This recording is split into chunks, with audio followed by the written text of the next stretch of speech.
Bismillah walhamdulillah wa salatu wa salamu ala rasulillah wa ala alihi wa ashabihi wa man tabi'ahum bi isanin ila yawmiddin wa ba'd. Ya ayyuhalladhina amanu taqullaha haqqa tuqatihi wa la tamutunna illa wa antum muslimun. My dear brothers and sisters in Islam, according to the moon sighting today, February 9th, is the 28th day of Rajab, which means that Ramadan is approximately a month away. A month and a few days, depending on what happens in the next couple of days. And while Ramadan is what many of us are waiting for, we cannot forget that the month of Shaban will be starting on Saturday night or Sunday night. So basically starting Sunday or Monday of this week. We cannot overlook the great opportunities that await us in this month. A month which is typically forgotten about by many people.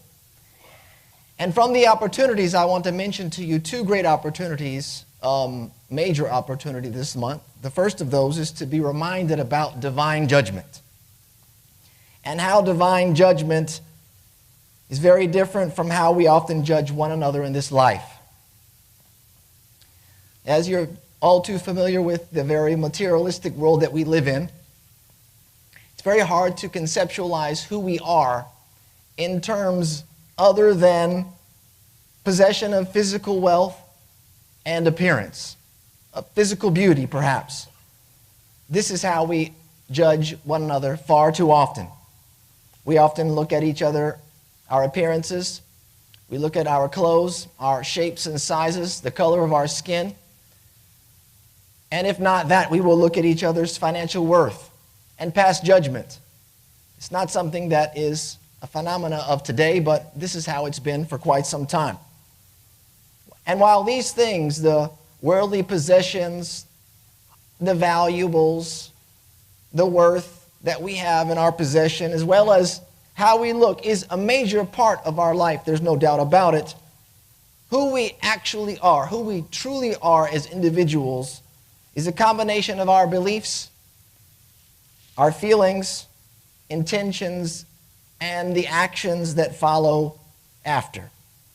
And this is how a person is fairly judged. They're judged by what's in their heart, and they're judged by what it is that they do.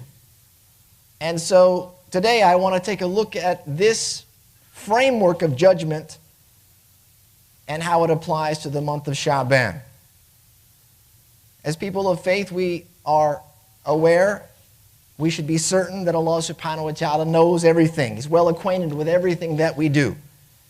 Not only what we do, the actions and the deeds that we commit, but also the internal thoughts that we wrestle with at times. As Allah subhanahu wa ta'ala says in Surah Qaf, chapter 50, verse number 16, وَلَقَدْ خَلَقْنَا الْإِنسَانَ وَنَعْلَمُ مَا تُوَسْوِسُ بِهِ نَفْسُهُ وَنَحْنُ أَقْرَبُ إِلَيْهِ مِنْ حَبْلِ الْوَرِيدِ. He says what means indeed, it is we who created mankind, meaning Allah. He created mankind and is fully aware of what their souls whisper to them.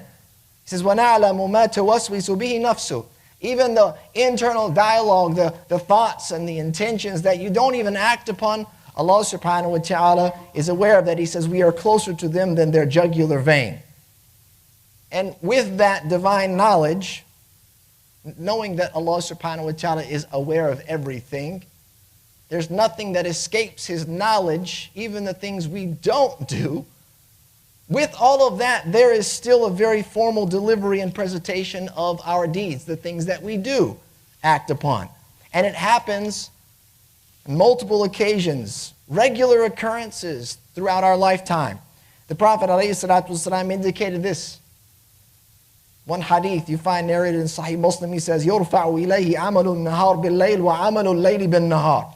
That the deeds of the day are raised to him in the night, and the deeds of the night in the day. And so some of our great scholars of the past and present, based on another narration very similar to this, they've said that this raising of deeds happens after Fajr prayer, and then again after Asr prayer.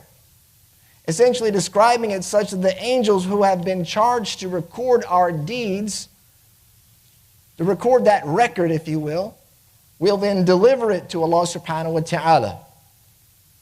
And because of this, some of the greats of the past have said that making dua or supplication after these prayers, after Salat al-Fajr and Salat al-Asr, is highly recommended. And it's as if this recommendation, it's as if this is a time when prayers, dua, is very likely to be answered.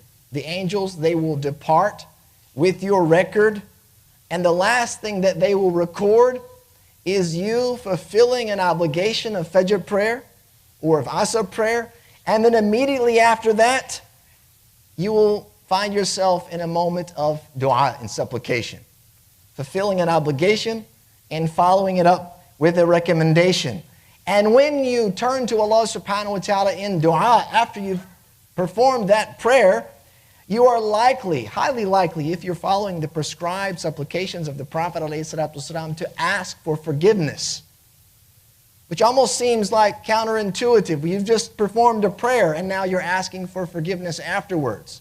You're going to ask Allah to pardon you, and then you would ask Him to accept your very humble efforts. And in doing so, in that manner, you're presenting yourself to Allah subhanahu wa ta'ala in a state of obedience, a state of humility, and a state of great need. If you look at some of these supplications, these prescribed prayers that we're recommended to make after we finish an obligatory prayer, Salat al-Fajr, Salat al-Asr, even the rest of them as well, think about the first thing that you say after Assalamu alaikum wa rahmatullah. What is it that you say? Astaghfirullah. You say that 3 times. Astaghfirullah, astaghfirullah. I seek forgiveness from Allah subhanahu wa ta'ala. Minka salam wa minka salam. Tabarakta ya dhal jalali wal ikram. So you begin this second round of supplications after prayer with seeking the forgiveness of Allah subhanahu wa ta'ala. And then among the many supplications you might say, Allahumma inni as'aluka ilman nafi'a wa rizqan tayyiba wa amalan mutaqabbala. You ask Allah, oh Allah, I ask you for beneficial knowledge, wholesome provision, and deeds that will be accepted. Not just offering the deeds certain that Allah subhanahu wa ta'ala would accept, but showing your humility to Him azza wa jal, and that you would hope the deeds would be enough to render some good deeds in the hereafter. This is the first occasion. It happens every day. The deeds of the day and the deeds of the night. There's a second occasion which occurs twice a week. This is more of a presentation of your record. The Prophet ﷺ, he says, تُعْرَضُ الْأَعْمَالُ يَوْمَ الْإِثْنَيْنِ وَالْخَمِيسِ, that the deeds, the records of deeds, they're displayed on every Monday and Thursday. فَأُحِبُّ أَنْ يُعْرَضَ عَمَلِي وَأَنَا صَائِمٌ. He says, so I prefer that my deeds are displayed while I'm fasting. And this hadith you can find in Sunnah Tirmidhi. Very similar to that, the third occasion in this life happens on an annual basis. So far we've looked at the daily and nightly basis, and then there's a weekly, Monday and Thursday, and now we get to the month of Shaban. The Prophet ﷺ, he said, or it was said to him, O Messenger of Allah, I do not see you fasting as much as you do in any month, meaning besides Ramadan, other than Shaban. So the Prophet ﷺ would fast extensively in the month of Shaban. And he said, ذَلِكَ شَهْرٌ يَغْفُلُ النَّاسُ عَنْهُ بَيْنَ رَجَبْ وَرَمَضَانِ. It's a month that many people forget about. It's between Rajab, which we're getting ready to conclude, and Rajab is one of the sacred months. So people used to be very well aware of that month. It's a sacred month. And then we understand the nature of the sacred months and the reward for good deeds that are done during those special times. He says they forget about this between Rajab and Shaban. He says, وَهُوَ شَهْرٌ تُرْفَعُ فِيهِ الْأَعْمَالِ إِلَىٰ رَبِّ الْعَالَمِينَ. It's a month in which the deeds are delivered to Allah subhanahu wa ta'ala. فَأُحِبُّ أَنْ يُرْفَعَ عَمَلِي وَأَنَا صَائِمٌ. He said very the same thing. I want my deeds, I prefer that my deeds be raised to Allah while I'm in a state of fasting. You could find this hadith in Musnad Imam Ahmad and Sunan Nasa'i. So, in this manner, the deeds being delivered, if you will, the records being displayed to Allah subhanahu wa ta'ala daily, whether they're presented in detail or weekly, And then on an annual basis, we can see how we are being judged. And then, of course, there's another display of deeds. There's another major display, the last of those, as described in the Quran, when Allah subhanahu wa ta'ala says, وَكُلَّ إِنسَانٍ أَلْزَمْنَهُ طَائِرَةً فِي أُنُقِهِ. He says, we have bound every human's destiny to their neck. The destiny of every human being is bound to their neck. وَنُخْرِجُ لَهُ يَوْمَ الْقِيَامَةِ كِتَابًا يَلْقَاهُ مَنْشُورًا. And on the day of judgment, we will bring forth to each person a record which they will find laid open. اقرأ كتابك وكفى بنفسك اليوم عليك حسيبا. And it will be said, read your record. Before, your record was being displayed, it was being delivered. And now you're going to be made to read that record. You alone are sufficient this day to take account of yourself. This is in Surah Al-Isra, verses 13 and 14. And this last presentation of your deeds, the one that you will read, will contain absolutely everything. It will contain every single thing that you did, and you will be judged accordingly. Allah Azza wa Jalla mentions in the Quran, وَوُضِيَ الْكِتَابُ فَتَرَى الْمُجْرِمِينَ مُشْفِقِينَ مِمَّا فِيهِ وَيَقُولُونَ يَا وَيْلَتَنَا مَا لِهَذَا الْكِتَابِ. He says, and the record of deeds will be laid open. And you will see the wicked. You'll see the criminals. These are the transgressors, the sinners, the oppressors. They will be in fear of what is written in that book, and they will cry out saying, woe to us. What kind of record is this? لا يغادر صغيرة ولا كبيرة. It doesn't leave off anything, not the smallest of sin, nor the greatest. إلا أحصاها. Except that it has it listed, it's recorded there. ووجدوا ما عملوا حاضرا. And they will see whatever they did present before them. Whatever it is that you did will be right there, that you will have to face it. Sometimes we don't want to face that or deal with the transgressions that we have committed, the wrongs, the sins that the times that we didn't pray. We were lazy, we forgot, we overlooked it, we were busy. The times that we hurt or harmed other people, whether it was with our words or physically. And we don't want to deal with that. But this will be the day that we cannot turn away. وَوَجَدُوا مَا عَمِلُوا حَاضِرًا. We will find it right in front of us, staring us in the face. وَلَا يَظْلِمُ رَبُّكَ أَحَدًا. And Allah subhanahu wa ta'ala, your Lord, would never wrong anyone. Again, Surah Al-Kahf, this is chapter 18, verse number 49. And the problem with this is that because this presentation, this recitation that you will give of your record is after your death, it's final. That's it. There's no going back and redoing. It's over. And so this month reminds us of that opportunity that we have while we are still living to face the deeds, the sins that we committed, to seek forgiveness like we would after each prayer, saying astaghfirullah sincerely from our hearts. And then, of course, embarking upon righteous deeds to make up for whatever shortcomings we may have. And so while we're certainly waiting for Ramadan, there's no doubt about that. We have to let Shaban this month serve as a great reminder of a much larger picture of things, the true and fair judgment of everyone, including ourselves. We need to be reminded that our actions, every single action, does not go unnoticed. Rather, they are all recorded and regularly inspected.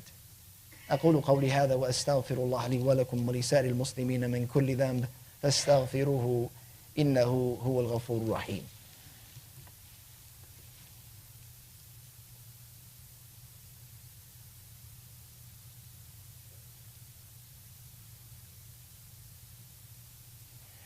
بسم الله والحمد لله حمدا كثيرا طيبا مباركا فيه كما يحب ربنا ويرضى ونصلي ونسلم على نبينا محمد وعلى آله وأصحابه ومن تبعهم بإحسان إلى يوم الدين.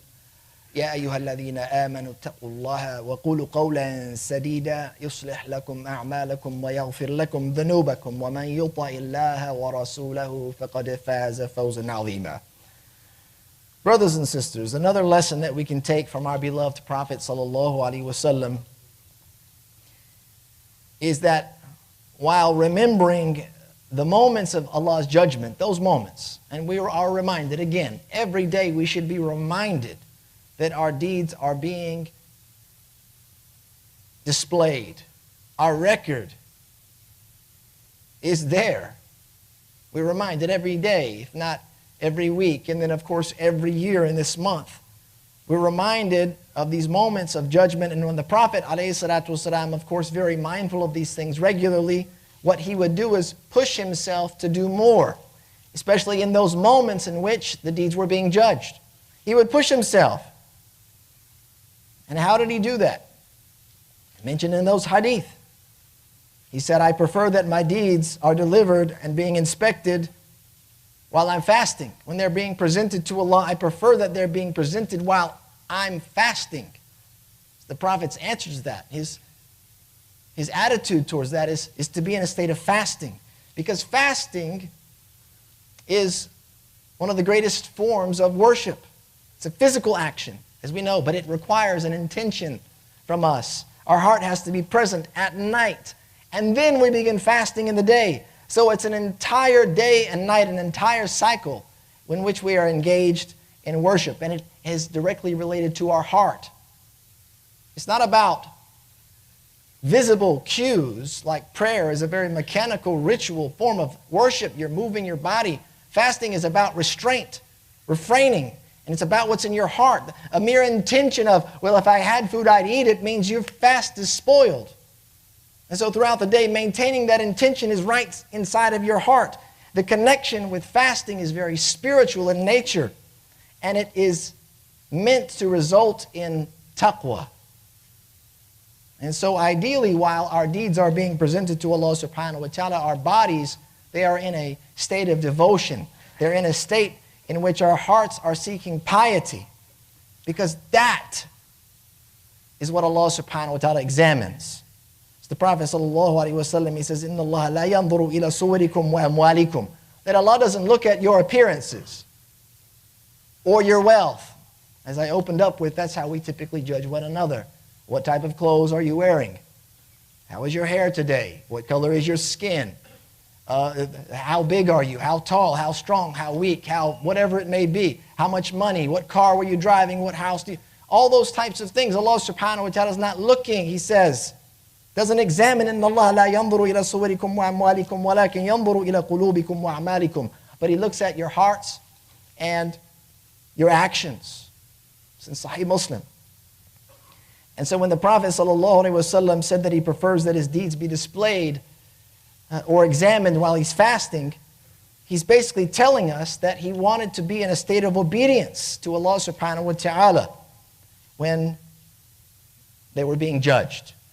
And by extension, we should desire to be in such a state when our deeds are being judged and examined. He's letting us know that during those moments, our hearts and actions need to be filled with righteousness. Our hearts need to be pious and our actions need to be righteous. And that because fasting is from the greatest of deeds, it means that when the deeds are being examined and you're fasting, it can be a means by which all of those actions that are being examined and judged will be elevated in degrees. Brothers and sisters, the moments that we have, the morning and the night, the Mondays and the Thursdays, this month coming up, the month of Shaban, and of course the ultimate judgment after our death, remind us just how important it is to stay away from sin, to stay away from disobedience, to stay away from oppression and transgression, to stay away from evil. It reminds us how important it is to seek out righteous deeds, avenues to piety, and then of course to ask Allah subhanahu wa ta'ala to accept whatever little that we can do. Because that's what it is. It's a little effort that we give. How many minutes a day do you think you're involved in prayer? And when we think about our own deeds, if we were to take ourselves to account, because our actions and our deeds are being taken into account, if we were to do that, we would not but help feel underwhelmed by our own performances. At least we should feel underwhelmed by what it is that we do. And because of that feeling of being underwhelmed by our own performances, we should find the motivation or be driven to seek out like special opportunities, like one-in-a-kind opportunities. One-of-a-kind opportunities. And this month, Shaban has such an opportunity. It's one of the nights of Shaban. The Prophet ﷺ, he says, إِنَّ اللَّهَ لَيَطَّلِعُ فِي لَيْلَةِ نِصْفٍ مِّن شَعْبَانَ فَيَغْفِرُ لِجَمِيعِ خَلْقِهِ إِلَّا لِمُشْرِكٍ أَوْ مُشَاحِنٍ. This hadith is found in Sunan ibn Majah and others. It said during the middle night of Shaban, the middle of the month. During this month, Allah pardons all of His creation except for the mushrik and the mushahin. There are various hadith of this nature, various transmissions that have all been deemed authentic by the great scholars of hadith. So you may know the mushrik, of course, is the one that commits shirk. And it's safe to assume that no one in here is a mushrik. We'll leave that topic to the people outside involved in idolatry. But the mushahin is someone who holds malice and hatred in their heart for another believer. And that may be plaguing us from time to time. And so to take advantage of this one-of-a-kind opportunity, the middle of Shaban, we have to purge our hearts of this type of feeling, this malice towards one another, this hatred or this ill will. Brothers and sisters, you hear these words of the Prophet ﷺ, and they should inspire you to want to do more. That's what the Prophet would do. He would do more. So what is it, you might ask, that I can do, especially during the night, that 15th night of Shaban? Because that night of Shaban contains a great deal of virtue. The virtue is Allah's pardoning creation. Some of the great scholars of the past, they would pray during that night. And this is a night, one of the very few nights in which praying and staying awake for its entirety in worship, not in hanging out, running around and playing, but in worship, in prayer, is recommended. It was reported that the Prophet ﷺ, he says, "Man ahya laylatay al-eidain wa laylat al-nisfi min Sha'ban ahya Allahu qalbahu yawma tamut al-qulub." He says that whoever enlivens the night of both Eids as well as the middle of Sha'ban. We'll talk about the nights of Eid later, but here he's talking about the middle of Sha'ban, the night, the middle of Sha'ban, enlivens those nights with prayer, with worship. Then Allah will enliven their heart on the day when the hearts will die. And so night prayers are recommended, highly recommended. The Prophet ﷺ said, Salat al-layl mathna mathna. Salat al-layl, the night prayer is 2 rakas by 2 rakas. This is encouraged. Then of course that's the night, but during the day, what could you possibly be doing? Again, fasting is recommended. Fasting on the middle of Shaban is certainly not prohibited because it's min ayyam al-bid. It's from the white days in which the Prophet ﷺ recommended to be fasted every single month. Brothers and sisters, as you can see, the opportunities await us in the month of Shaban in preparation for the month of Ramadan. And while we are preparing for that great month, we have to remember our scroll of deeds, that it will be unfolded before us one day. So we take advantage of these opportunities. And we can begin right now on this day, at this very moment, as we conclude, by sending salutations upon the Prophet ﷺ, who said, "Man salla alayya salatan, sallallahu alayhi biha ashara." Whoever prays upon me, then Allah subhanahu wa ta'ala will bless them 10 times over. Allahumma salli wa sallim ala nabiyyina Muhammad wa ala alihi wa ashabi. We also ask that Allah subhanahu wa ta'ala continue to bless us in this life and in the next, that He grant us a life filled with piety, and a hereafter filled with happiness. We ask that He protect us from those who seek to harm us. We ask that Allah subhanahu wa ta'ala grant salvation to the oppressed and to free those who are transgressed against, our brothers and sisters around the world being tormented by their enemies. Allahumma salli wa sallim ala nabiyyina Muhammad wa akhiru da'wana alhamdulillahi rabbil alameen. Allahu Akbar, Allahu Akbar.